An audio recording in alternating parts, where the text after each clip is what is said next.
bienvenidos esta mañana a esta segunda jornada de presentación de nuestro seminario de Teología Juan Pablo II, aquí en la Universidad de Almería. Gracias a todos por su presencia en esta sala de conferencias del edificio de Ciencias de la Salud.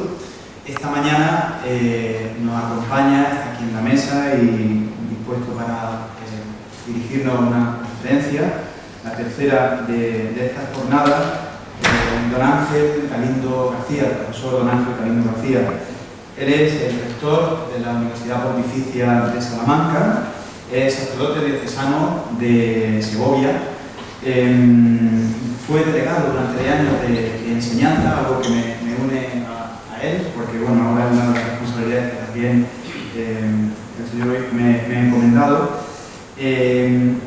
Ha sido 3 veces decano de la Facultad de Teología de Salamanca, de la Pontificia de Salamanca, y lleva 4 años como rector. Él es especialista en moral, ha sido profesor de moral, y su tesis doctoral la hizo en Bernard Herring sobre la opción fundamental en el Lateranense, en Roma. Y bueno, ahora su trabajo, su línea de trabajo, sobre todo la doctrina social de la Iglesia, como él mismo me decía, si le dejan, ¿no? Y cuando le dejan, porque sin duda doy fe de que son muchas las cargas y las obligaciones que lleva. El cargo de la responsabilidad del rector de la Universidad Pontificia de Salamanca, tanto Frank, que le trajo del aeropuerto ayer, como yo hemos podido comprobar que no para el teléfono, y que siempre resolviendo un tema, resolviendo otro. Así que bueno, pues don Ángel, yo le agradezco enormemente que a pesar de las muchísimas obligaciones y responsabilidades que usted tiene y compromisos, pues que haya hecho un hueco para estar con nosotros aquí en Almería en esta inauguración, en esta jornada de presentación del Seminario de Teología. Bienvenido y gracias por su presencia y encantado de poder escucharle. Muchas gracias, Ignacio, por todo esto, por la invitación. Te aseguro que he apagado la radio, digo la del teléfono, no sea que me llames el anuncio para tareas mayores. Y entonces veo para que bien, también quiero saludar y agradecer de una manera peculiar a esta universidad, la Universidad de Almería, que sé que estáis en un periodo de cambio de rector. Al rector anterior lo conozco con muy buenas participaciones, por cierto, en la CRUE, cuando tuvimos la conferencia de rectores, que nos hemos reunido con frecuencia, sobre todo en los últimos años, que siempre que el señor ministro se desplazaba, pues buscaba la manera de tenerlos intervenidos y de vez en cuando pues, nos vemos con el anterior rector. El nuevo no lo conozco, pero le deseo de todas las maneras un buen éxito en el desarrollo y en sacar adelante una universidad que es más dura de lo que podéis imaginar. Y de una manera peculiar, porque agradezco a ti, Ignacio, y al equipo que está detrás de ti en este seminario de Teología Juan Pablo II, sobre un tema que la verdad es muy interesante, muy bonito, los títulos que he visto de los antecesores Arturo Solís. Y el título que a mí me ha sugerido, como veis en un esquema que os han aportado, es Teología en el ámbito de los saberes científicos.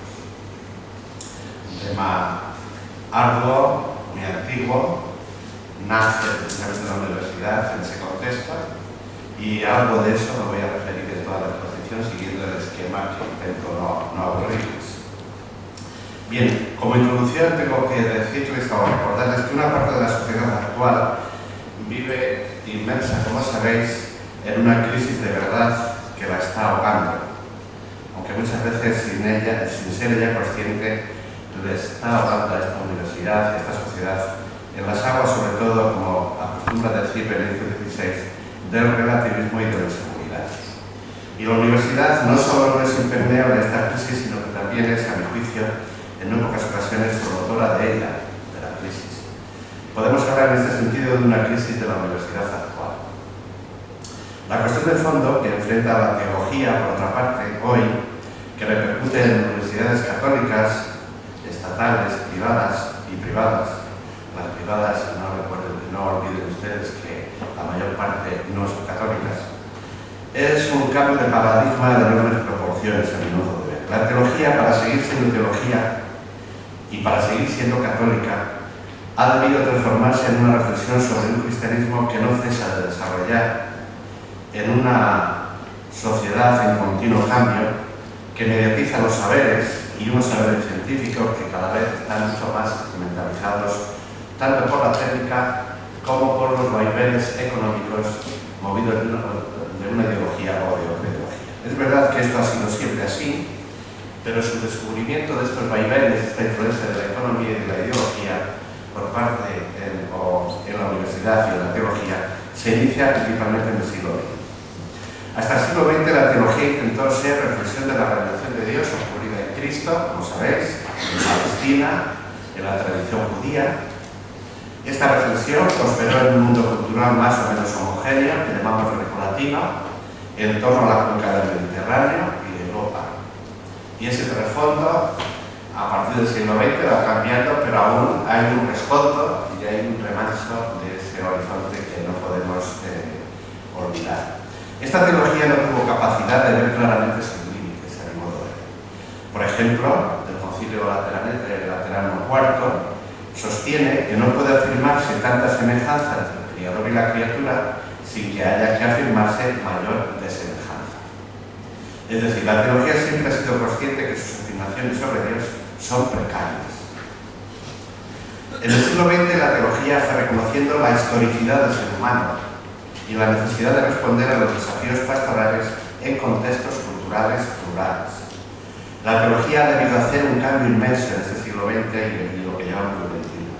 La teología actual ha descubierto que si no considera que Dios actúa y habla en el presente, está condenada al enclaustramiento académico y a la erudición intrascendente.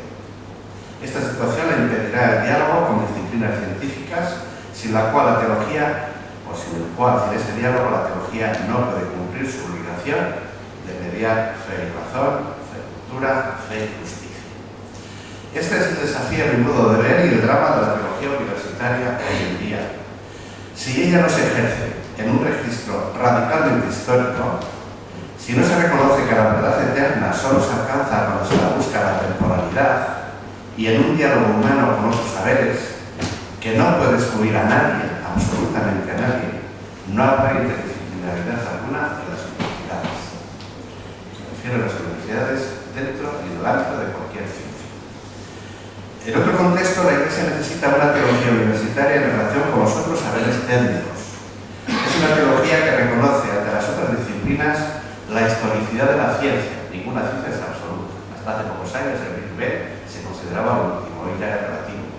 Hasta hace pocos años, estamos en la Facultad de Medicina, el aparato del corazón cardíaco se consideraba como el final de la vida. Después ha llegado el encefalograma plano y hoy día somos conscientes que a muchos o a bastantes se enterramos vivos todavía. Se trata, por tanto, de una teología que asume la orientación pastoral, que tiene en cuenta los esfuerzos y fracasos de personas que crecen en camino hacia Dios por otros caminos y con otros saberes. En ese sentido, la teología, basándose en la filosofía, cuenta con herramientas para una propuesta no solo en clave dialógica, sino también interdisciplinar. Algo que nuestro presente está necesitando, puesto que corremos el riesgo de formar grandes especialistas en un campo, a modo de autómatas, que desconocen otros ámbitos y contextos y que ayuden al individuo a construirse y a hacerse de manera coherente y total en su propia historia. Por otra parte, proponer una justicia social desde la teología, como intenta hacer el Papa Francisco, supone la asunción de la misma en el propio contexto. Está claro que hemos llegado al final de una era o en un ciclo cultural, y precisamente por ello yo creo que hemos de definir, debemos de precisar aquello que queremos salvar y cómo lo queremos hacer. En muchas ocasiones no tendremos los medios ni los recursos, ni tan siquiera las personas que necesitamos para salvarlo todo. Por tanto, es evidente que nos toca priorizar, nos toca optar, y en ese sentido, una universidad, una facultad de teología, una teología dentro de una universidad está llamada a salvaguardar lo más específico de una cultura, en este caso me refiero a la teología, una cultura cristiana que ha germinado, que ha creado la sociedad a lo largo de 2000 años y la universidad después de 8 siglos. Paso al segundo apartado del esquema, la teología, la formación y la universidad.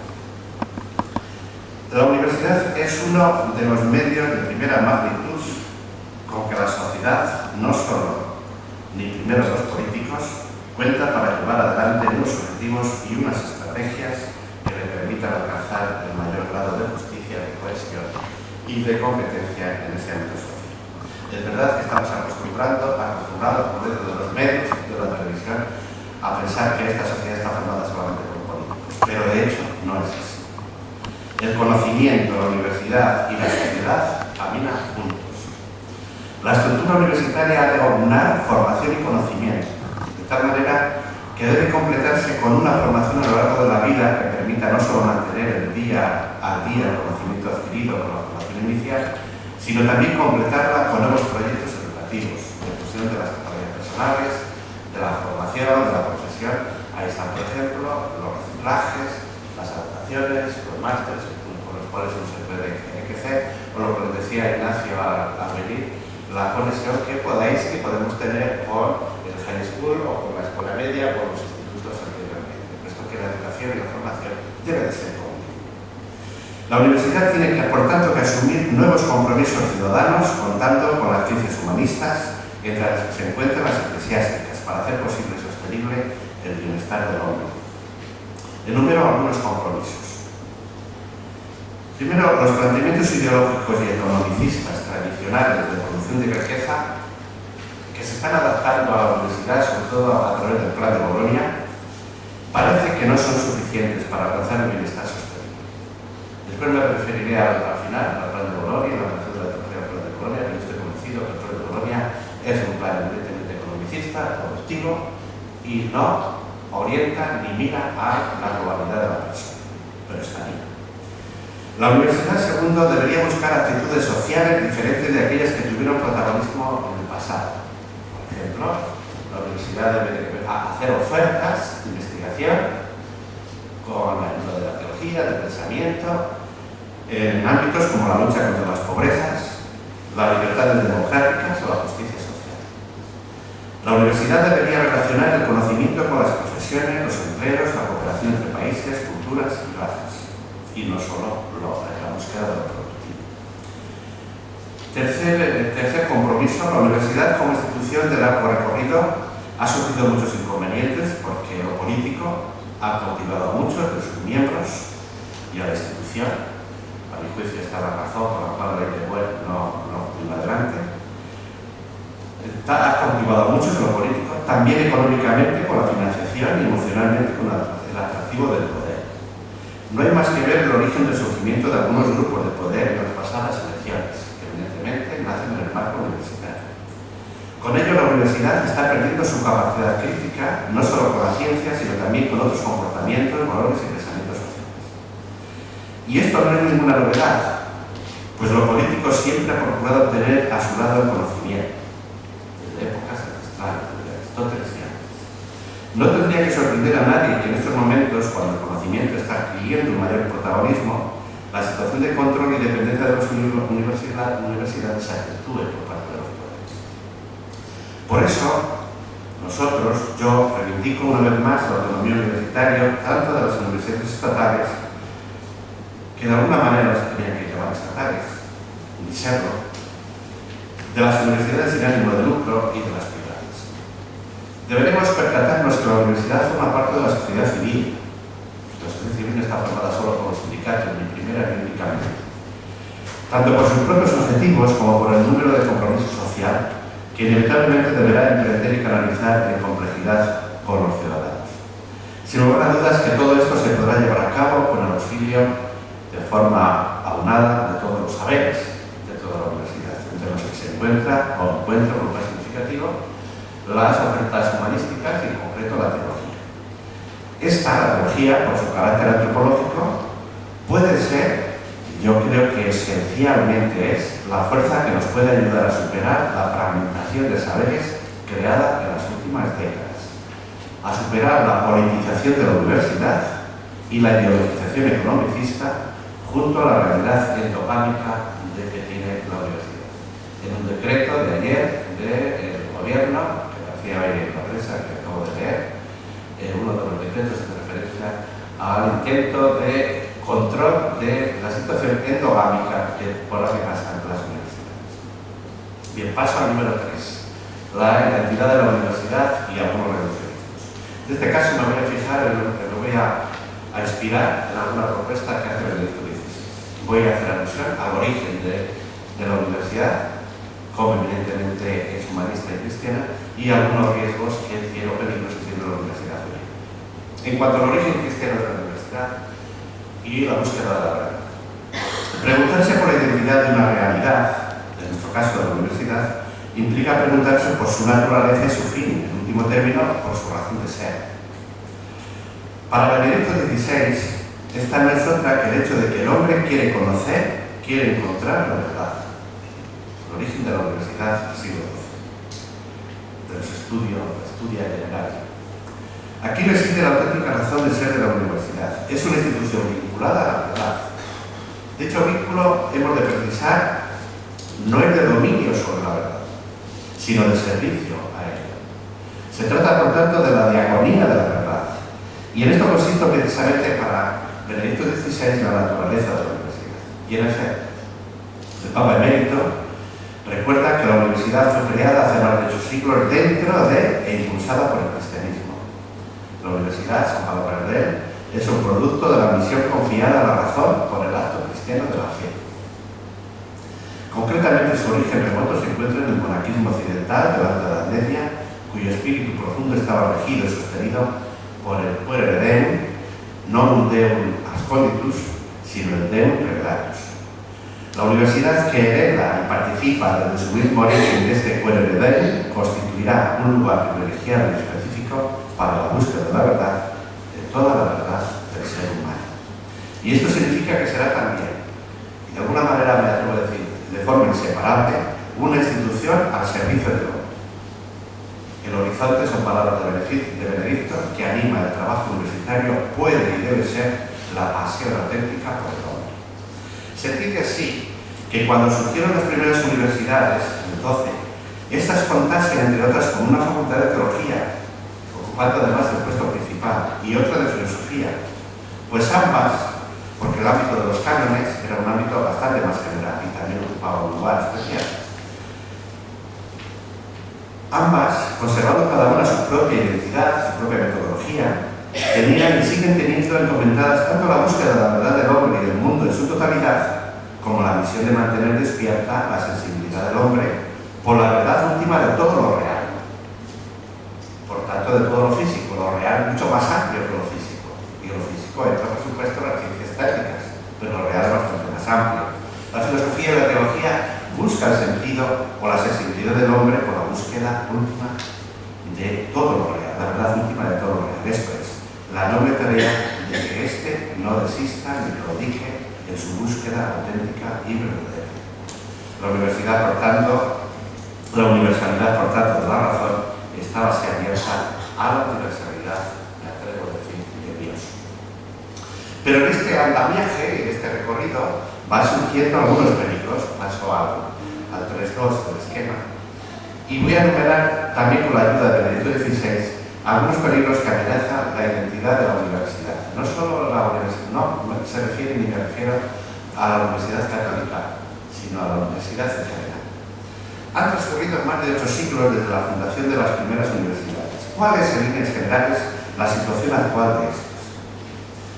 La propuesta, con la ayuda del Papa Benedicto, yo creo que es clara. La institución universitaria está amenazada hoy día por una serie de peligrosas reducciones y deformaciones que atentan muy seriamente contra su identidad originaria.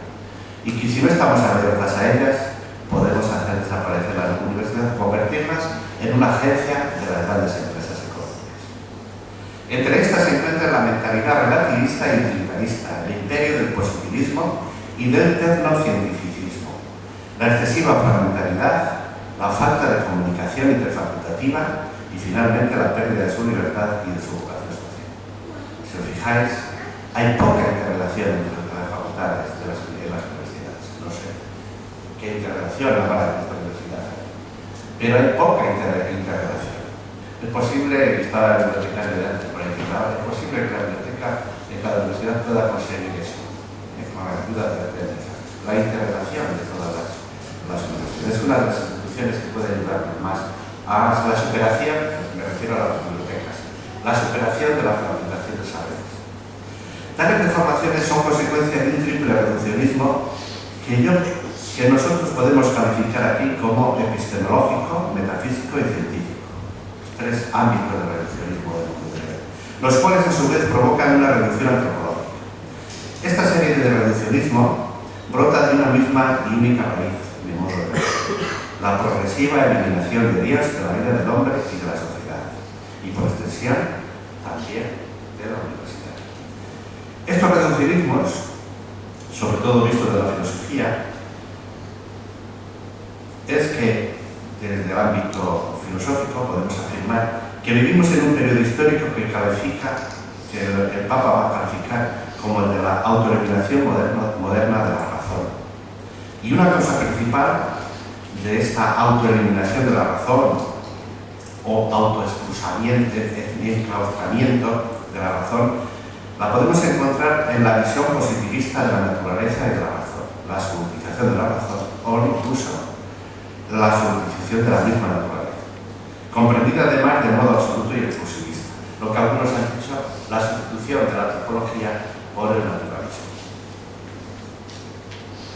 El problema aparece cuando esta visión de la absolutización de la razón se presenta con una precisión absoluta y exclusiva, por tanto, con una cierta reducción epistemológica, con la consiguiente reducción de toda la realidad a lo puramente empírico. Se quiere decir que toda la realidad que vive el hombre tiene que ser experimental, rechazando con ello la intrínseca y esencial dimensión metafísica que aparece y que posee en la vida del hombre. De alguna manera lo quería decir antes con la división que existe, la distinción entre lo real y lo físico. No todo lo real es físico, aunque sí todo lo físico sea real.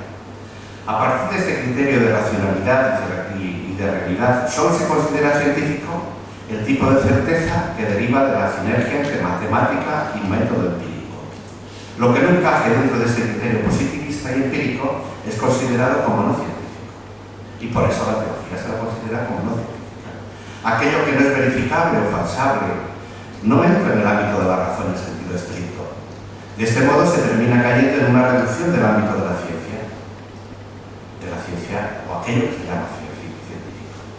Este reduccionismo, en su extensión, expansión universitaria, implica que las ciencias empíricas y experimentales, a las que se han ido añadiendo las tecnológicas, monopolizan los territorios de la razón y se crea la corriente de opinión de que el resto de investigaciones, etc., no son científicas. Por tanto, se les vino la valga o se la rechaza.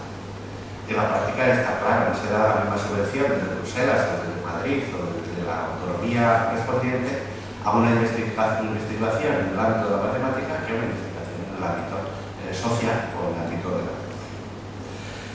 A esto va unido lo que está señalado en el apartado 322 del silenciamiento de Dios en el mundo universitario. La situación descrita afecta a muchas instituciones universitarias. Andando aún más en ello, descubriremos que bajo no pocos de estos peligros señalados subyace, de un modo más o menos manifiesto, de un modo más o menos claro, la rendición del hombre y de la universidad ante las cuestiones de la verdad, las cuestiones del sentido y del bien auténticos. Las cuestiones fundamentales del hombre, cómo se debe vivir y morir, quedan excluidas del ámbito de la racionalidad y se relegan a la esfera de la subjetividad. Como consecuencia, al final desaparece la cuestión que dio origen a la universidad, la cuestión de la verdad y del bien, de la búsqueda de la verdad, siendo sustituida por la cuestión de la factibilidad. Estamos ante el silenciamiento e incluso renuncia a la constitutiva apertura del hombre a las verdades últimas y trascendentes y, en último término, a la verdad suprema que es Dios. Esta visión positivista y deísta afecta inexorablemente a la propia universidad en el sentido de que los fines de la educación terminan inevitablemente por reducirse. Más aún, es decir, hay sistemas de educación que tienden a desaparecer de la universidad. Más aún, la que entonces era considerada como la aspiración más alta de la razón y la pregunta más excelente de la universidad, la cuestión sobre el fundamento y sentido último del hombre y de toda la realidad, es decir, Dios, ha sido prácticamente excluida del ámbito universitario. La que ha sido la fructífera raíz europea de cultura y de progreso parece olvidada. Paso al número 4. La universidad y el futuro. Aquí voy a dividir en dos partes. Vamos a ver el horizonte de las ciencias del hombre, humanistas, y después el lugar de la teología filosófica. La recuperación de la esencia de la universidad a partir de la verdadera idea de razón, de realidad, de ciencia y del hombre.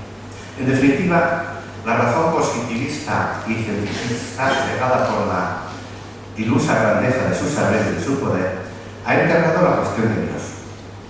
Pero, son palabras de Benedicto XVI, alerta el Papa: ¿de qué modo concreto puede la universidad de hoy mantenerse fiel a su identidad originaria? Yo creo que haciendo que la universidad redescubra la idea verdadera de razón, la idea verdadera de realidad, de historia, de verdad, de ciencia, en último término, la idea adecuada del hombre. Por eso comenzaba diciendo que la teología no debe de olvidar la historicidad de los acontecimientos con los cuales tiene que estar en continua relación.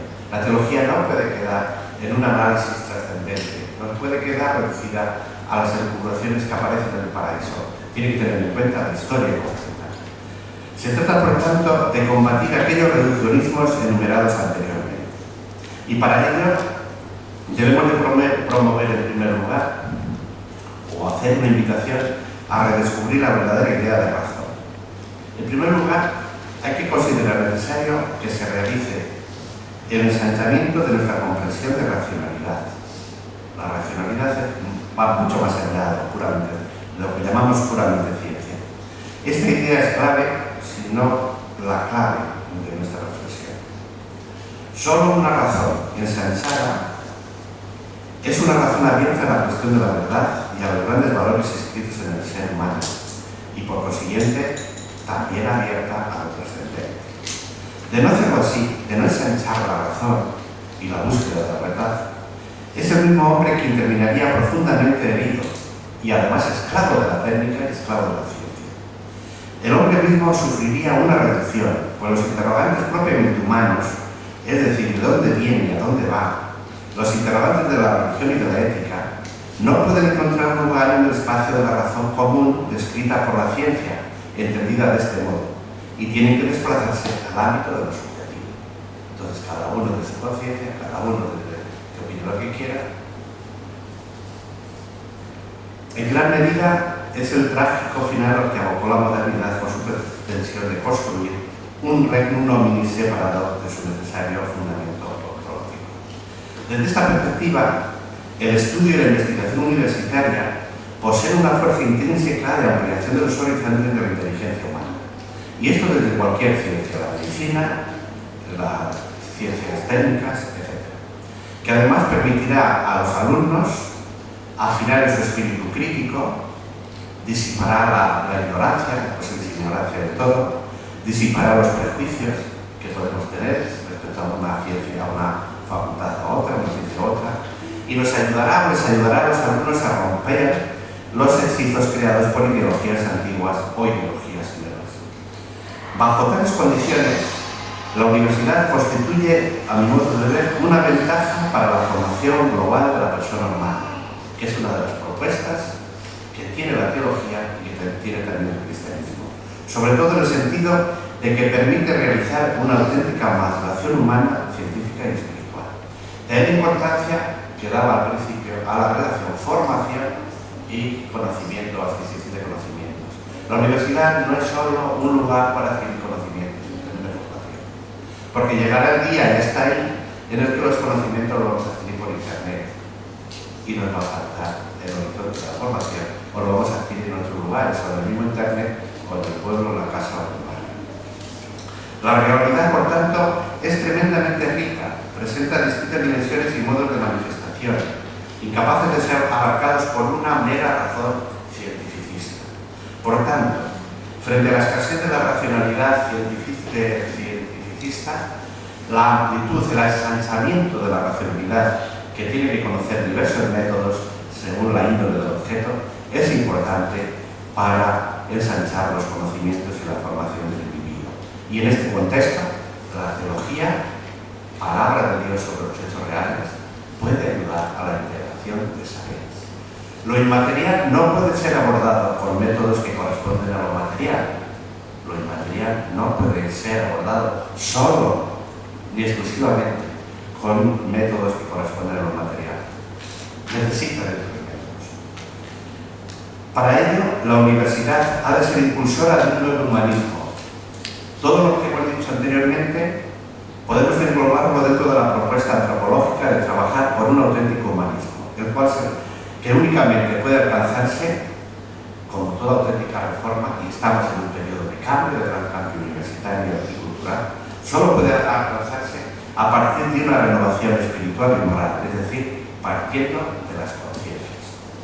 Se trata así de un humanismo nuevo, integral y trascendente, que se construye desde la referencia a los grandes valores de la existencia humana, que dan sentido a la vida y pueden colmar la inquietud del corazón humano en búsqueda de felicidad, como son la dignidad de la persona humana y su libertad, la igualdad entre todos los seres humanos, el sentido de la vida, el sentido de la muerte, de lo que nos espera después de la conclusión de la existencia humana o de la existencia terrena.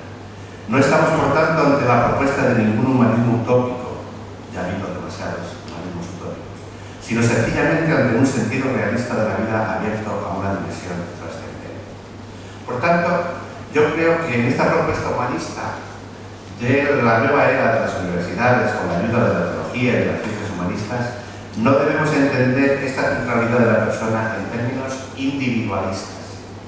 La persona no es un individuo, el concepto de individuo es distinto al que aparece en el siglo XIX y es distinto al presentado por Tomás de Aquino. Es un concepto movido fundamentalmente tanto por el liberalismo estatal, es decir, marxismo, o con el liberalismo privado, es decir, las grandes individualidades promuestas por el liberalismo del siglo XIX.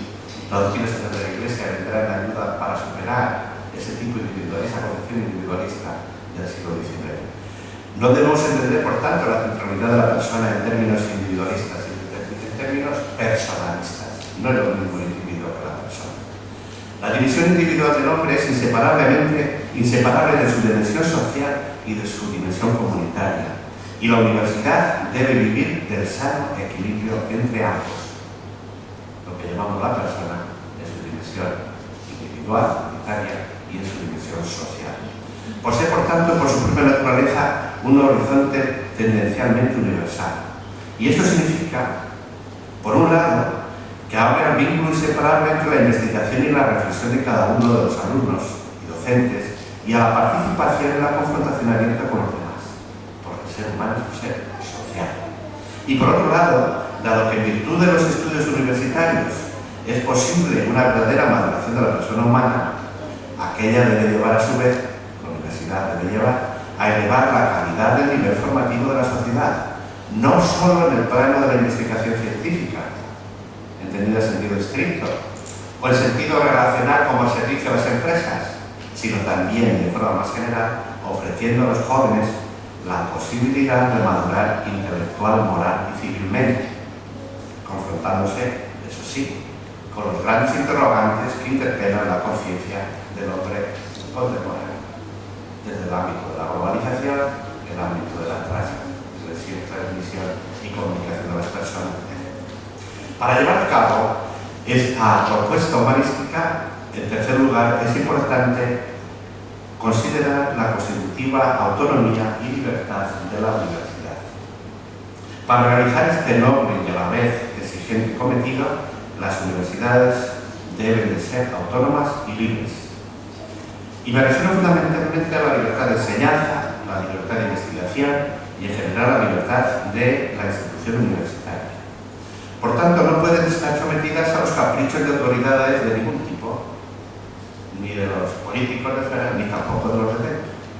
Solo están sometidas a la autoridad de la verdad. La autonomía de la universidad no puede entenderse entonces con la idea de que ésta se tenga que aislar de la sociedad, ni que deba considerarse a sí misma como única referencia, menos aún que busque intereses privados aprovechando los recursos públicos o económicos. Significa más bien que para poder servir fielmente a la verdad, al hombre y a la sociedad, debe de ser libre, y solamente así responde plenamente a su propia naturaleza y a su propio fin. La universidad, la ciencia científica, etc. Las universidades dejan de ser libres cuando esa verdad a la que tienden está contaminada y corrompida por ciertas ideologías humanas. Se trata, de modo de ver, de una esclavitud más sutil y, si cabe, también más peligrosa que las esclavitudes anteriores.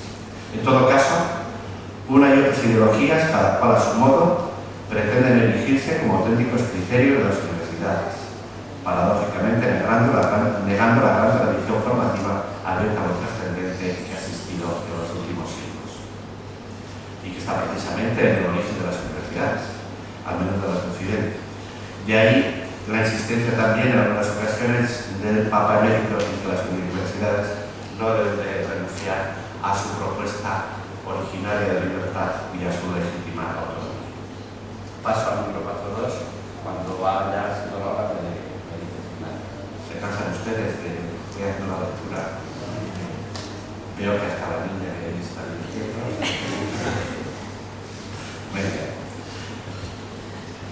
Necesidad del 4.2, la necesidad de las ciencias sociales y de la tecnología.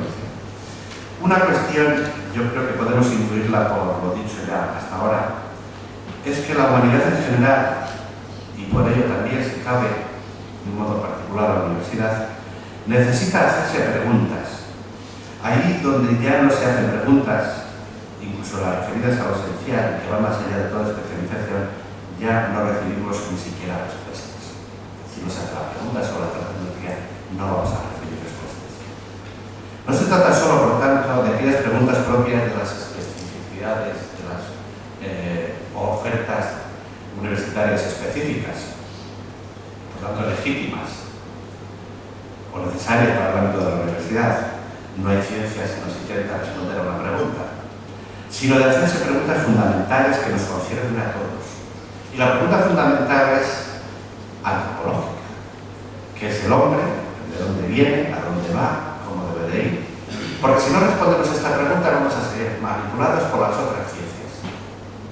Por tanto, la universidad necesita al principio hacerse esta pregunta. De lo contrario, va a hacer unas ofertas de otras ciencias que manipulen al ser humano. La pregunta antropológica está en la base, porque no hay ninguna ciencia que pueda prescindir del hombre. Todas las ciencias de alguna manera son humanas, porque es el hombre el que las promueve.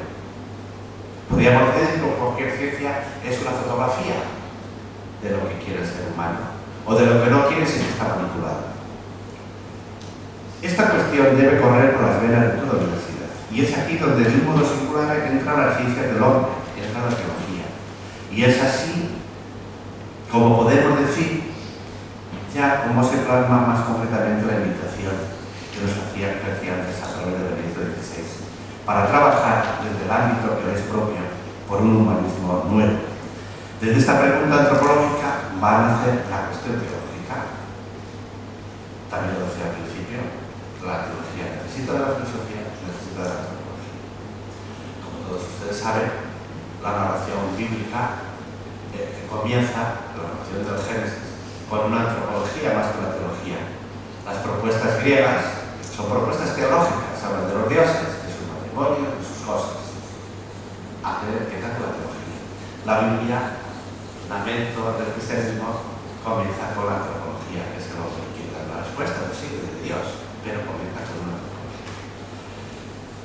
Veamos lo primero desde la ciencia del hombre. La universidad tiene que poner en el centro a la persona, pero a la persona en toda su integridad y en todo su misterio. Esta necesita unidad y síntesis, y ello se alcanza mediante la sabiduría. Esto es, por medio de la ciencia del saber vivir, que es lo que significa sabiduría, saber vivir. Y que incluye tanto las cuestiones de la verdad y del sentido, como la del valor, la de la ética.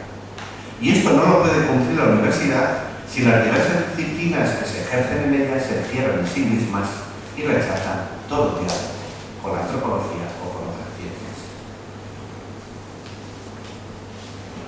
Tales preguntas las deben de hacer las ciencias naturales y las deben de ceder a otros ámbitos más amplios y altos del pensamiento, como son la filosofía y la teología. Estas preguntas nacen en las neurociencias también y han buscado las respuestas en la antropología, la teología y la filosofía. Y entre estas preguntas, una de ellas importante es la pregunta que la universidad se puede y se debe hacer sobre Dios o por Dios. Ahondando y concretando algo más, esas ciencias que atañen al hombre no pueden prescindir de la referencia a Dios, dado que el hombre no se le puede entender plenamente tanto en su interioridad como en su exterioridad si no se le reconoce abierto a la trascendencia. La pregunta por Dios no es una cuestión abstracta y teórica, alejada de la realidad del día a día, sino que es la pregunta esencial, aquella de la que depende radicalmente el descubrimiento del sentido del mundo, el sentido de la vida y el sentido de cada persona. Y en este caso la tradición cristiana se ha referido a ello como el desiderium naturale vivendideum, que está presente en todo hombre, el deseo natural de llegar a Dios, que está presente en todo ser humano. Más claramente aún, y apuntando a su lugar en la universidad, podemos decir que la cuestión de Dios es idéntica a la cuestión de la verdad. En vano, como aquí no lo identificaba la verdad como escuela con Dios. Y por eso la universidad no puede ser indiferente ante ella. El problema de Dios en último término no es sino el problema de la verdad en general. Existe la verdad, es conocible por el hombre, está dentro de sus posibilidades, ¿qué es propiamente el ser? ¿Qué es propiamente la realidad? El problema de Dios, idéntico al problema de la verdad y cuanto tal, se convierte así en una confrontación de la teología con el positivismo que ha llegado a ser hoy el modelo totalizador frente al problema de la verdad. Solo el dato positivo tiene categoría de ciencia, pero no la verdad, según esta filosofía, pues esta cae en el campo de lo indecible y por ello fuera del ámbito de la ciencia. Y en este contexto, vuelvo a citar a Benedicto XVI, cuando defiende que el mismo impulso a la investigación científica brota de la nostalgia de Dios que habita en el corazón humano, fiel. Voy pasando para la vida. Al número 15. De la teología, entre otros saberes, en el proceso de Bolonia. Teniendo todo esto en cuenta, metodológicamente, en los últimos años, la última década aproximadamente, hay una propuesta universitaria muy concreta, con una ideología, un pensamiento detrás, que es evidentemente economicista al modo de ver, como voy a intentar demostrar ahora, y intentar descubrir qué lugar podría ocupar la teología en esta propuesta de Bolonia, con la oferta economicista que encarna el proceso de Bolonia. La entrada en vigor de los distintos procesos de calidad presentados por la ENCUA y llevados a cabo por la NECA ha de ser un punto, las agencias de calidad, ha de ser un punto de referencia para que desde la particularidad propia de las facultades y centros teológicos se pueda eliminar toda sospecha de falta o de precariedad de la calidad en nuestras enseñanzas. En este sentido, las facultades de teología, las enseñanzas de teología, han de saber diseñar un proyecto de calidad acorde con la realidad humana, con la historicidad, acorde con otras ciencias, teniendo en cuenta las infraestructuras y la especificidad de los centros y los responsables de los mismos centros, y la conexión y el diálogo con otras ciencias, con otros saberes, donde deben estar insertados. De alguna manera, me atrevo a decir que las facultades de teología tendrían que formar parte intrínseca, o parte esencial intrínseca, del organigrama de cualquier facultad, de cualquier universidad. En ese sentido, estoy invitando a la facultad de teología que se inserta en la universidad civil o pública de su país, de su lugar, donde está insertado. Y si no pueden, porque hay dificultades políticas, que al menos sus miembros se acerquen lo más posible a los saberes que se imparten en su mismo territorio en el ámbito de nuestras estructuras universitarias. Y esto para dar respuesta, en primer lugar, a la fragmentación de saberes. Estoy en el 5.1. Se trata, por lo tanto, y en primer lugar, de responder a la cuestión ¿qué podemos aportar desde un nuevo humanismo, como decía antes, a las preguntas que el hombre de hoy, en búsqueda de la verdad, se hacen desde el mundo técnico y desde el mundo de otras ciencias? Y en segundo lugar, desde el análisis de la situación en conexión con los saberes técnicos, industriales, empresariales y económicos, intentaremos ver la necesidad de respuestas humanistas. Lo tengo por la experiencia de muchos años del ámbito de la teología. Tenemos mucho camino que andar en la facultad de teología y en las enseñanzas de teología, al menos en España, en este sentido, de conexión con otras religiones. Por último, ante la fragmentación de saberes y desde la dispersión de los mismos, queremos ver, o debemos de ver, qué cosmovisiones darían respuesta a esta dispersión, buscando la universidad que pueden aportar o que puede aportar la reflexión teológica. Es una realidad que la sociedad actual está fragmentada, lo hemos dicho ya antes. La tensión entre las naciones, la división del mundo en bloques, la falta de conexión entre religión, economía y cultura, las crisis sociales expresadas en las crisis generacionales son algunos ejemplos de la fragmentación social.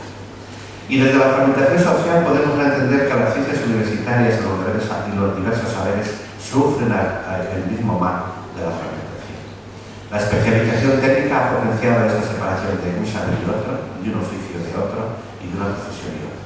Y el origen de la diferencia de un saber para con otro se data y tiene su origen, entre otros lugares y situaciones, en la educación infantil y primaria, aunque en esta hora nos centramos en este ámbito universitario. Pero no podemos olvidar el inicio de la educación desde los primeros respiros del ser humano.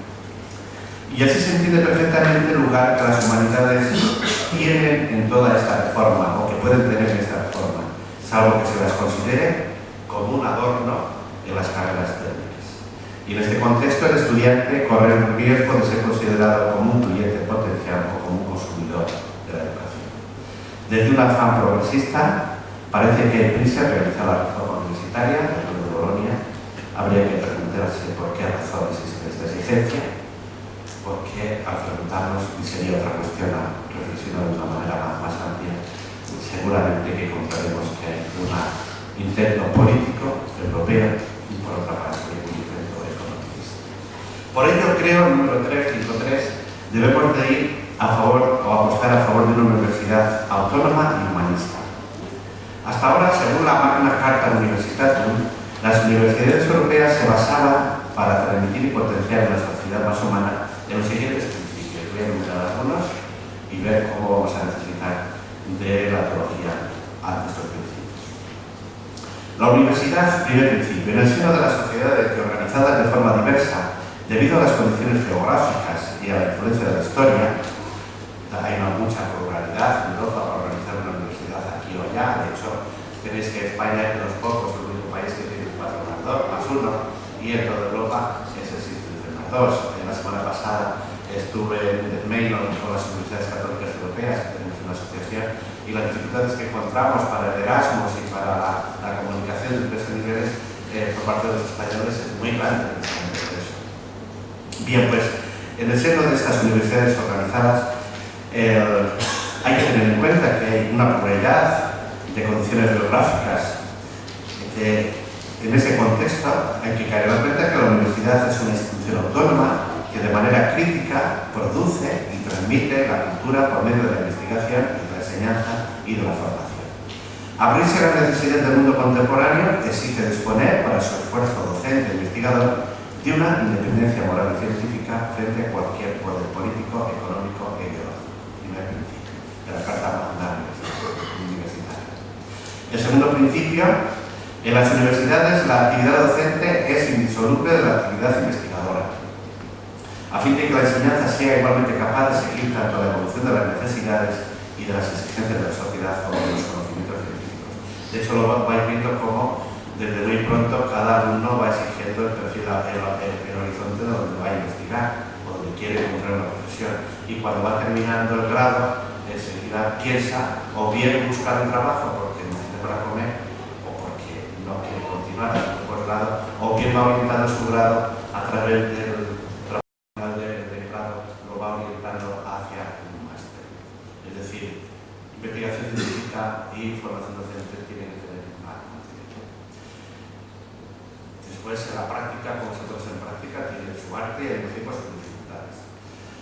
Tercero, siendo la libertad de investigación, de enseñanza y de formación el principio básico de la vida de las universidades, tanto los poderes públicos como las universidades, cada uno en sus respectivos ámbitos de competencia, deben de garantizar y promover el respeto a este ejercicio fundamental, que es la libertad de investigación. cuestión muy difícil, lo digo por experiencia.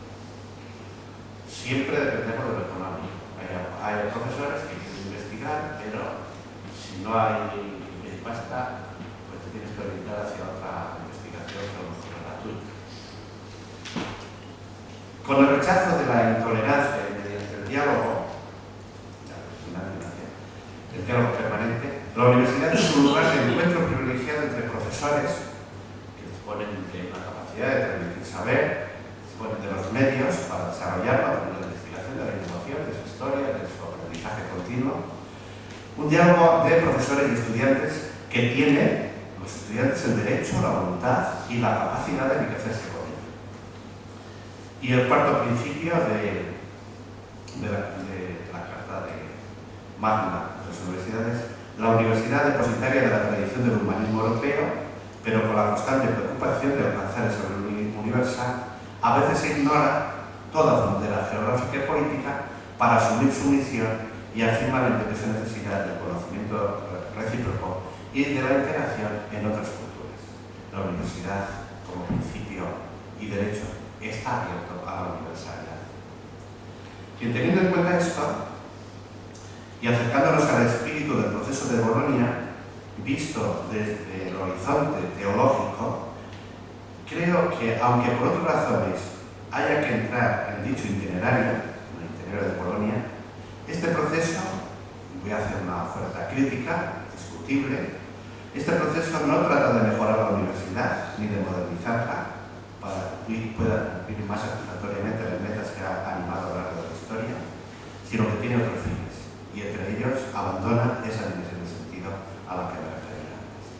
Se trata más bien de transformarla de raíz, la universidad hay que transformarla de raíz y de hacerla servir para otra cosa. El proyecto económico de este proceso es claro, y lo expongo a las siguientes manifestaciones, que si la universidad quiere tener sentido y quiere cambiar, ha de tenerlo en cuenta, incluyendo la aportación de las ofertas humanísticas entre las cuales está la teología. En primer lugar, la Declaración de Bolonia del 99 dice con claridad lo siguiente, de 1999. Merece especial atención el objetivo de mejorar la competitividad del sistema de enseñanza superior europeo. Es decir, objetivo de los primeros, cuando nace el proyecto de Bolonia, buscar la competitividad. Detrás de esta declaración está el deseo de liberalizar los servicios europeos según la Organización Mundial del Comercio. Si a la necesidad de respetar los acuerdos de liberación de la educación superior unimos el alto costo de la universidad y su aparentemente poca adecuación para formar trabajadores preparados para ingresar inmediatamente en el mercado de trabajo caracterizado por la innovación tecnológica, la tentación de mercantilizar la enseñanza universitaria se hace muy grande. Y es claro que el marco en el que se va a implantar o se está implantando la reforma tiene un papel predominantemente económico, en el doble sentido de que se considera una enseñanza básicamente profesionalizante y se le ve como un bien económico, un servicio que ha de estar sometido a las leyes del mercado libre. Casi todo está recogido de la propuesta de Bolonia. Un segundo aspecto económico aparece en el tratamiento que se da al conocimiento. Ahora la universidad ya no es la sede privilegiada del conocimiento, puesto que el conocimiento está por doquier en la sociedad del conocimiento y, por tanto, en la economía del conocimiento, que propone una empresaria que necesita a esos investigadores o necesita a esos posgrados.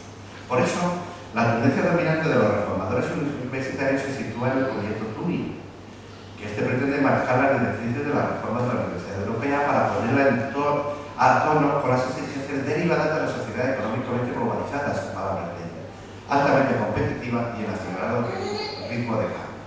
Tercero, estaremos ante una universidad que enseña a formar trabajadores y no personas.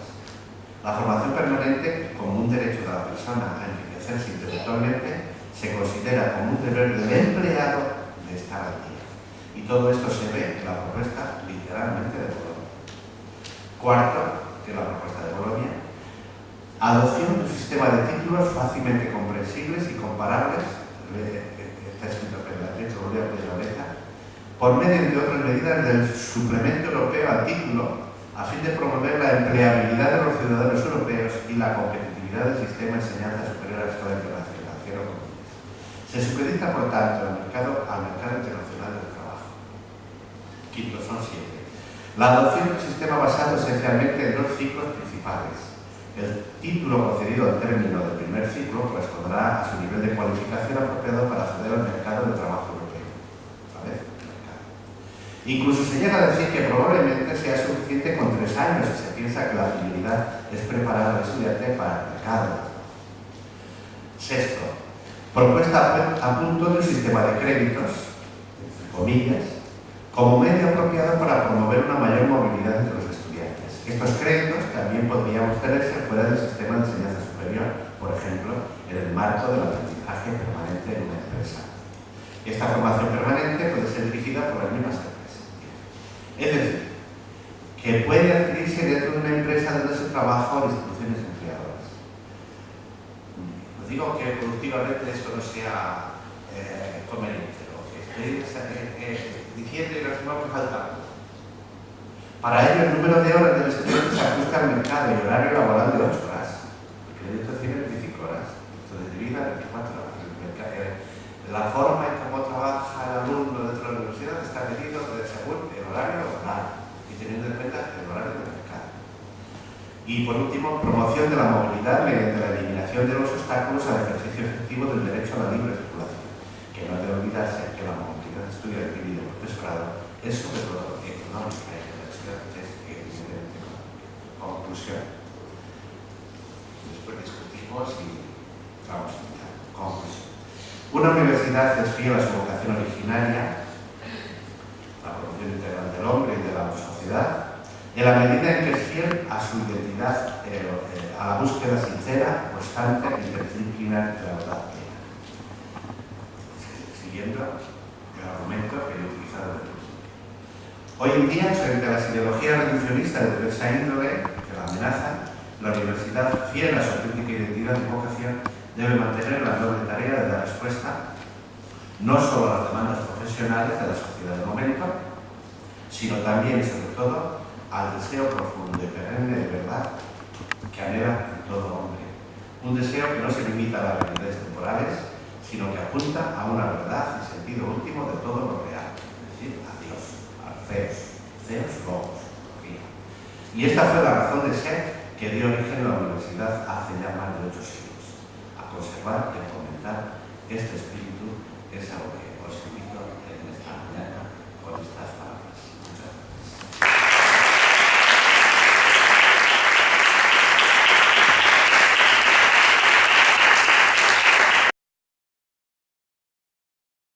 Ángel, por esta magnífica, interesantísima conferencia, por este situar a la teología en este contexto de los saberes de la universidad, partiendo de la identidad de la universidad.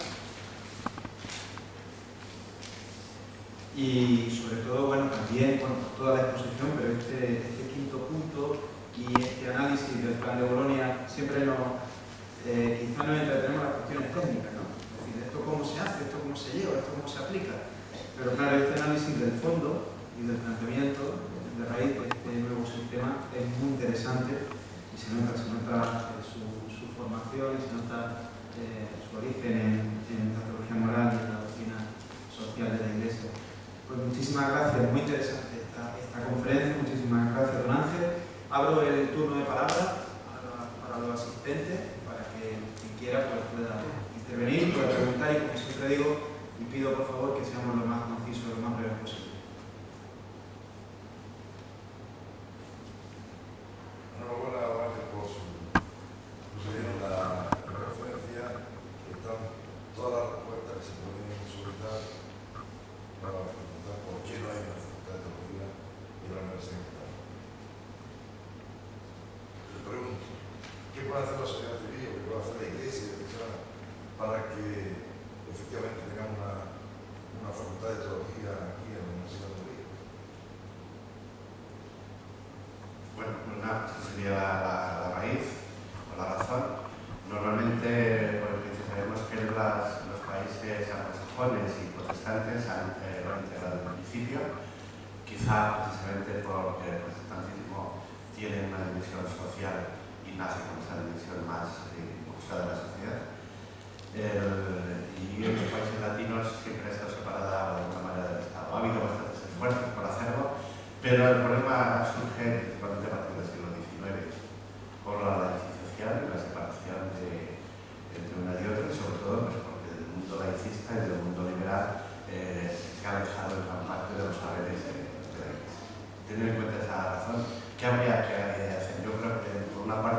es una cuestión de cultura, de concienciación de la sociedad que llevaría tiempo en conseguirlo, pero no hay que estar parados y hay que buscar a través del diálogo y a través de las ofertas que se pueden hacer desde la Iglesia a las universidades de cada lugar, de hacer gestos de acercamiento para dar respuesta a una de las preguntas que se vea claramente que no tiene respuesta desde las otras ciencias, que pueden venir del ámbito de la formación. Entonces, ¿qué habría que hacer? Algo que habéis hecho este esfuerzo de hacer este seminario, pero a lo largo de los últimos 20-30 años, en España en concreto, se ha intentado hacer escuelas de teología dentro de la universidad, con un diálogo que a veces ha costado mucho y la respuesta de las universidades ha sido muy diversa, en un caso o en otro, pero yo creo, ante la pregunta concreta que me hacen, que hay que hacerlo mediante el diálogo y mediante unas ofertas de calidad.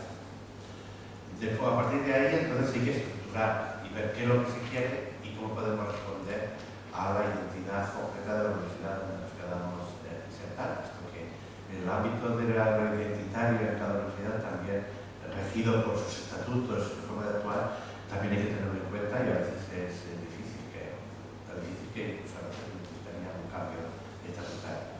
Bueno, primera respuesta sería que hay que hacer el diálogo, hay que abrirse, es posible y además es útil hacerlo.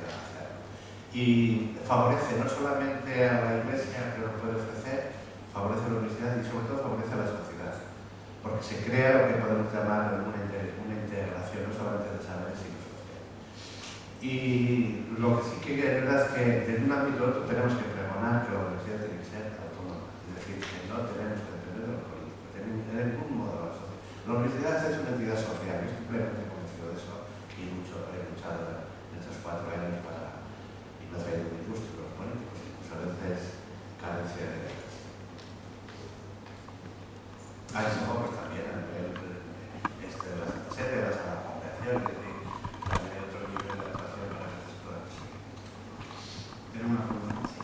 Yo Partiendo del principio que coincido 100% de que la universidad tiene que estar presente en la teología, la pregunta que me surge a mí es qué tipo de teología.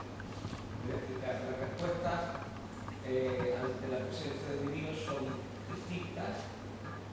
Unas se aproximan más a la teoría, diríamos, de Dios y otras se aproximan más a la teología.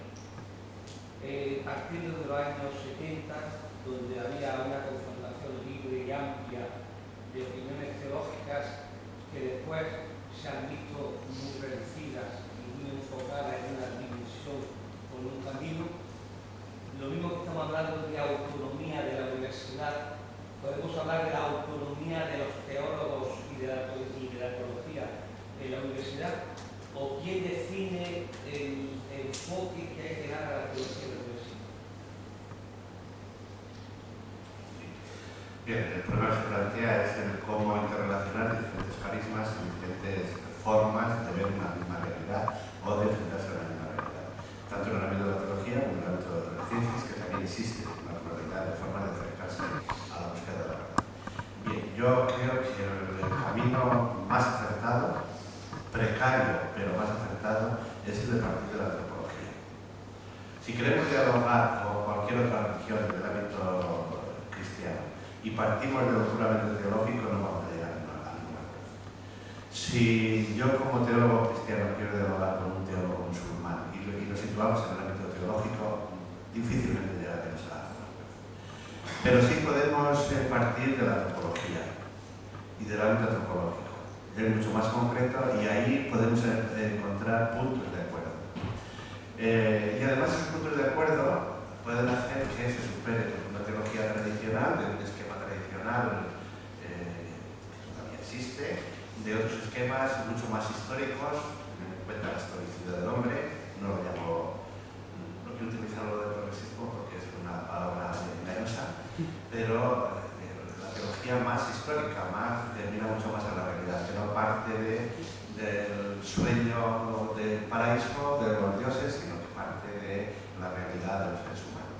Entonces, desde ahí es de donde podemos llegar a un acuerdo. ¿Qué tipo de teología? Yo me inclinaría por ese tipo de teología, porque entra mucho más en relación con la otra parte, que son las otras ciencias, donde queremos que la teología esté estructurada. Puede haber elementos, en esa universidad hay elementos metafísicos del ámbito de la filosofía, pues es posible que podamos dialogar también desde el ámbito puramente teológico frente a la teología especulativa, pero yo partiría para entrar dentro de una universidad de una teología mucho más histórica, por tanto más antropológica. Muchas gracias. Manuel.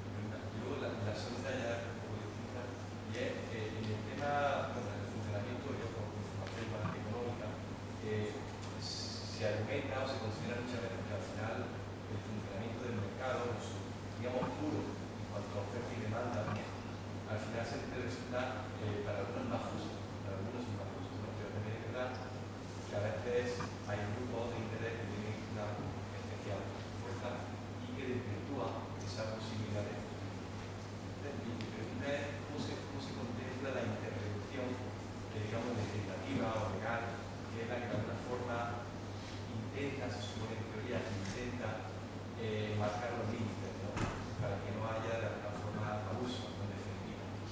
Entonces, en definitiva, mi pregunta ¿es bueno o debemos de dejar que las actuaciones se rijan por una oferta y demanda, o debemos de intervenir? Pues es bueno que haya intervención, que hay intervención, en este caso pública, legislativa, límite, un poco eso. Yo sé que es una pregunta complicada y bastante antigua. Y luego, en tercer lugar, otra reflexión que venía a la cabeza de escucharte es el tema de la calidad, la economicidad, la eficiencia y el servicio a la sociedad. En la universidad, donde incorpora su enseñanza, teología o escuela que sea, cualquier saber, decía antes yo, con su criterio, que hay que hacerlo bien, ¿no? Hay que hacerlo con calidad. Claro, también es verdad que a veces hay que dar el servicio o dar la formación, proporcionar el conocimiento, la formación, etc. Y a veces nos movemos en una dicotomía entre darlo ahora y darlo no bien, o no darlo y darlo mal, ¿no? Entonces, un poco ese debate de qué es mejor, dónde poner un poco en la balanza, ¿no? Es mejor darlo pero no darlo bien, porque darlo bien con calidad puede ser un concepto, o tratar mucho, digamos. Bien, en cuanto a lo primero, no conozco en España ninguna universidad, ninguna facultad de teología o centro teológico que esté insertado institucionalmente dentro de una universidad. Sí que hay allá varios gestos de varias instituciones o facultad de teología que tienen másteres o posgrados en una universidad civil.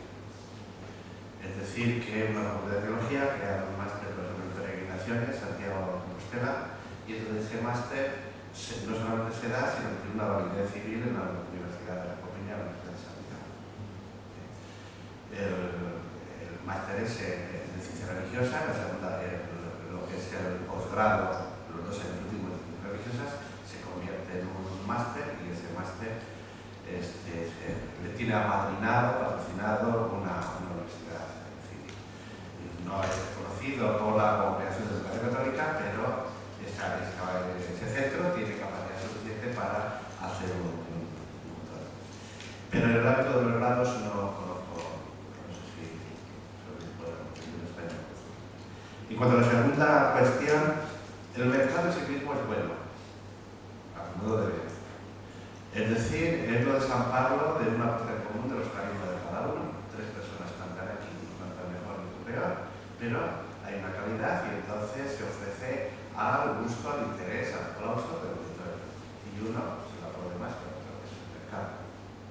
Ahora bien, el mercado negativo, el mercado liberal, es cuando se utiliza o se manipula esa ley que podemos llamar antropológico de prestación de bienes. Entonces, en ese sentido, a mi modo de ver, es bueno el mercado en este ámbito de la enseñanza, de la universidad, pero como hay anomalías, hay intervenciones espurias y al mismo tiempo interesadas, de poder de uno o de otro tipo, entonces es necesaria la legislación y es necesaria la intervención. Es decir, es bueno el principio del plan de Bolonia, como he dicho antes, el plan de Bolonia adolece de muchos efectos que he querido señalar, como es el economicismo, y por tanto es necesario, tiene sus puntos positivos, pero es necesario una intervención. Y esa intervención no se trata de dar una ley y ya está, sino de seguir, o bien para perfeccionar la ley, o para seguir el proceso para perfeccionar la ley o para hacer que se cumpla lo que hacemos. Y en cuanto a la tercera, la de calidad, la búsqueda de calidad, eficiencia y servicio, entonces, castellano solo puede tener el refrán que lo mejor es el enemigo de lo bueno, o perfecto es el enemigo de lo bueno. Entonces, tenemos en el horizonte lo perfecto, pero tenemos que cambiar poco a poco. Y en el campo, en el ámbito de la universidad, yo creo que son necesarios dos principios. El principio de la subsidiariedad y el principio de la gratuidad. El principio de la subsidiariedad quiere decir que hay que ayudar a pescar, hay que enseñar a pescar. No solamente dar el pez, enseñar a pescar. Hay que ser subsidiario, es decir, voy a darte esto mientras tú no te valgas, pero en la medida en que tú te vales te dejo para que te valgas por ti mismo. Es la libertad de iniciativa, etcétera, aplicado al mundo de la enseñanza. Y el principio de la gradualidad es que hay que seguir en cada caso concreto, porque cada uno lo hace gradualmente para cumplir el fin en que se pretende. Pero en todo caso hay que tener muy claro el fin donde se va. Lo perfecto hay que tener muy claro donde vamos. Que siempre también será precario o será limitado. Porque en el ámbito de las ciencias todo es limitado. Si no, la ciencia desaparecería. La ciencia existe porque nos hacemos preguntas.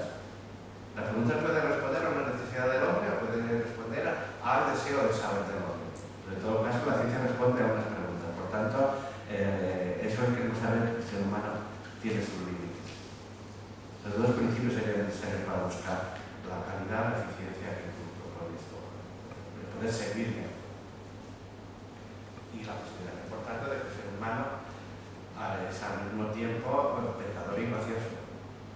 No solamente es pecador, como decía San Agustín o Lutero, sino que yo doy más énfasis por dejar aquí.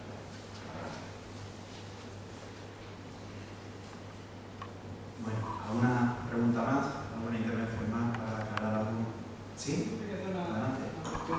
No hemos hablado, bueno, te puedo enhorabuena por la exposición. La verdad que particularmente me ha encantado de manera muy organizada y toda la idea me ha gustado mucho.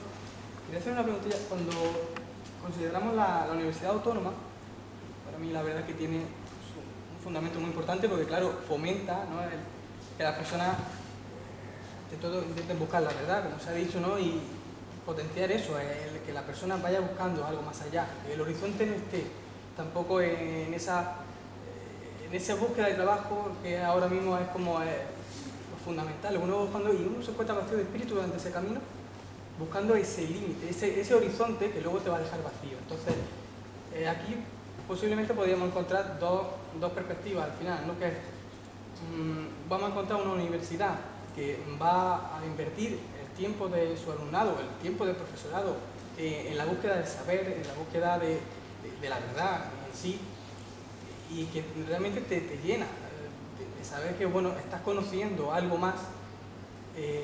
Y luego, por otro lado, podemos encontrar la universidad que te va, entre comillas, a vender, ¿no? Es decir, vente conmigo que yo no voy a invertir tanto el tiempo en la búsqueda de esa verdad, sino que te voy a ayudar a ese horizonte que hay el trabajo. Entonces, en una situación en la que nos encontramos ahora, en la que la búsqueda del trabajo es algo fundamental, ¿cómo podríamos conseguir llamar la atención de ese alumnado para que pueda, intente dirigirse más hacia esa búsqueda de la verdad? Porque considero a lo largo de la vida es más importante a lo mejor vivir lleno de gozo y con alegría, sabiendo que lo que sabe es lo que hay, y no esa búsqueda de trabajo y que cuando estás trabajando te sientes vacío.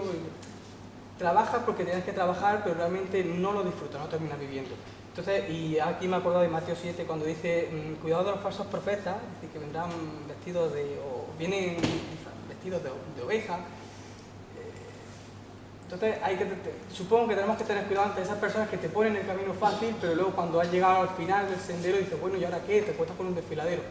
¿Cómo conseguir ir por un buen camino que lo mismo se te va a hacer algo más largo, pero lo vas a disfrutar? Entonces, ¿de qué forma, pregunto, podemos orientar al alumnado para que se decante por una buena opción? Bien, no tengo la respuesta práctica, lo que planteas, pero sí una respuesta desde la profesión. Es verdad, es decir, la universidad no nace primero para buscar trabajo, no está claro. Pero tal como ha ido evolucionando la sociedad hasta los días, sobre todo en los últimos siglos, la universidad ha estado hasta ese servicio. Pero debemos de plantear cuestiones nuevas, pero desde la situación real. La situación real es que nuestros alumnos lo que buscan es estudiar para colocarse, ¿no? Bien, ¿cómo conseguir que introducir ese otro elemento de la búsqueda de la verdad? Pues presentar que la universidad ayude a los alumnos para empezar, mientras tanto vamos buscando lo perfecto, a que encuentren el trabajo que les conviene, el trabajo que les corresponde, el trabajo que va con ellos, con su personalidad, y ahí es donde entra la cuestión de la formación. Entonces, sí, mira, ahí te presento una facultad de empresariales. ¿Para ti te va bien esto de los empresariales? Pues sí, porque gano más dinero. Vamos a ver, lo importante es ganar dinero. Es decir, yo tengo que ayudar a que él encuentre la verdad de su propio trabajo. Es decir, siendo realista con lo que tenemos, que la sociedad es economicista y que está hecho para eso, y que los medios, los padres, etcétera, todos vamos diciendo a los hijos, oye, mira, es el trabajo que te viene para ser feliz. Teniendo en cuenta toda esa realidad, entonces yo voy a introducir del origen y de la razón de la universidad un elemento que ayude al alumno ahora, en 2015, a que busque aquel trabajo que le compete o que va bien con él, que va bien con su personalidad, con su formación. Es lo único que como reflexión se me ocurre. Después en el campo habría que cambiar, como decía, hasta una sociedad y un concepto de trabajo que me lo da la diferenciación. Muy bien, muchísimas gracias. ¿Alguna pregunta más? ¿Intervención?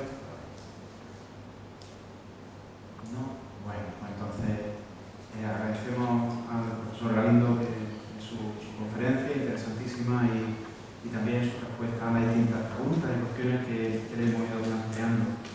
Y llegamos ya así al final de esta jornada, de todos los días, de la tarde de ayer y la mañana de hoy, de presentación de este seminario Juan Pablo II, que comienza a andar aquí en nuestra universidad. Preguntaba Juan Manuel y preguntaba también Manuel si las experiencias de facultades de teología en el contexto dentro y dentro de la universidad. En España, en Alemania sí, hay países en Alemania donde las facultades están dentro de las universidades. En España no, pero en España hay cosas, también lo apuntaba don Ángel, interesantes, como por ejemplo la cátedra de teología que hay en la Universidad de Granada, que está de común acuerdo, formada por la Facultad de Teología y por la Universidad de Granada, y además promovida también por la Universidad de Granada, con todo el apoyo. Y bueno, no voy a decir que el seminario Juan Pablo II esté a ese nivel, evidentemente, pero también es un pequeño intento precisamente de esto, ¿no? de lo que nos está haciendo reflexionar estos días aquí, y es esta necesidad de la presencia de la teología, del saber de la teología, porque creemos que efectivamente, como decía don Ángel en su magnífica exposición, contribuye a hacer una persona más amplia, más completa, una universidad más autónoma, donde la razón nos lleve al diálogo basado en la razón y por los caminos de la razón entender que el ser humano es una realidad tan maravillosa, tan compleja, tan grande, que no se puede agotar meramente en un modelo científico o en un modelo técnico, abierto a mucho, tan rico y tan plural, que todas las ciencias, todos los saberes, todas las aportaciones, todo viene a sumar y a contribuir para entender mejor al ser humano, para entender mejor al hombre, entender mejor el mundo y las relaciones entre nosotros. Entonces, nosotros nacemos con este deseo, con esta intención, de luego muy humilde, porque no pretendemos grandes logros ni grandes hazañas, pero sí plantearlo en los dos sentidos, en los dos aspectos que veíamos, que escuchábamos ayer, que se planteaban ayer, que era el primero a nivel académico, a nivel de diálogo con los distintos saberes, las distintas ciencias de esta universidad, colaborar conjuntamente en proyectos comunes para enriquecer a nuestra comunidad universitaria, y segundo, también una dimensión pastoral que recoge el propio acuerdo firmado con la universidad, de atención a todo, sin excepción, pero especialmente a los católicos de esta comunidad universitaria, a los alumnos, al personal de administración y servicios, a los profesores, a todos aquellos que quieran formar parte de este proyecto, que quieran beneficiarse y que quieran enriquecerse. Entonces, por medio de la acogida, del acompañamiento y de la promoción de todo aquello que contribuya a ese fin. Y lo hacemos pues con humildad, porque los medios son limitados, los recursos son pocos, las personas pues, sobre todo que sea el recurso más valioso, pues son las que son, pero con esa intención y con ese deseo nacemos. Y muy agradecido con esta Universidad de Almería, con el anterior equipo de gobierno, con el nuevo equipo de gobierno, que entra con una ilusión y unas ganas muy grandes de trabajar y darle un nuevo impulso a la universidad, porque ambos equipos, ambos rectores han sido muy cercanos, atentos a este proyecto y lo han acogido y lo han apoyado. Entonces, pues, desde aquí un sentimiento de gratitud muy grande. Y también concluir, esta mañana hablaba con el señor obispo, que no ha podido venir, le habría gustado mucho venir a escuchar a don Ángel, llegó anoche de viaje y esta mañana no ha podido venir porque está con preparativos. Hoy se celebra un evento importante también en Almería, que es la coronación de Nuestra Señora de la Huerta, la Virgen del Carmen, y está pues, con los preparativos de última hora y no me ha sido posible venir para estar participando en esta conferencia. Y sí que va a tener el detalle, el gesto, me comunicaba Manuel que el rector electo, don Carmelo Rodríguez, pues va a venir a saludar a don Ángel Galindo, y es de agradecer porque son mucho el trabajo que tiene estos días. El martes toma posesión, ha sido su nombramiento en Sevilla, y bueno, hay que ponerlo todo en marcha, todo a funcionar, y va a hacer un hueco pues, para venir a saludar a don Ángel, y yo se lo agradezco enormemente, especialmente pues, sabiendo que está muy ocupado, que está muy liado con todo esto que lleva para adelante. Y por último, agradecer por supuesto a los ponentes que han hecho el esfuerzo, a don José Luis Sánchez Nogales, a don Ángel Galindo, a don Arturo Calvo Espiga, que ya se ha marchado para Málaga, el esfuerzo que han hecho para preparar esta conferencia y venir a participar en estas jornadas de presentación del Seminario de Teología. Y agradecer también especialmente a los que han colaborado, a Fran, que incluso modificando su horario de trabajo, pues ha querido venir ayer y hoy para apoyar y para ayudar, para echar una mano. Bueno, está repartiendo también algunos profesores y algún personal de la universidad y alumnos pues, la información de esta jornada para que participasen. Agradecer enormemente el esfuerzo que ha hecho, la generosidad que ha puesto, y por supuesto agradecer a todos nosotros que, a pesar de no ser las fechas mejores y a pesar de que un viernes por la tarde y un sábado por la mañana como que no son los momentos quizás más idóneos por las muchas cosas que hay que hacer, pues a todos ustedes que han hecho el esfuerzo de dejar a su familia, de dejar sus obligaciones, su descanso también, sus estudios también, con el TFG que está ahí, que hay que presentarlo, ¿verdad?, dentro de poquito. Pues muchísimas gracias a todos los que habéis hecho el esfuerzo, y espero que entre todos sepamos caminar en este nuevo proyecto y sea para el bien de la universidad y para el bien de nuestra Iglesia de Almería. Con un paso humilde, con un paso sencillo, sin pretender imponer nada a nadie, pero sí tendiendo siempre la mano, abriendo los brazos para acoger a todos y para caminar todos juntos en un proyecto común, que yo espero que sea para mayor enriquecimiento de esta Universidad de Almería y, por supuesto, siempre para la mayor gloria de Dios. Pues nada, muchísimas gracias y damos por finalizado, por clausurado esta jornada de presentación del Seminario de Teología.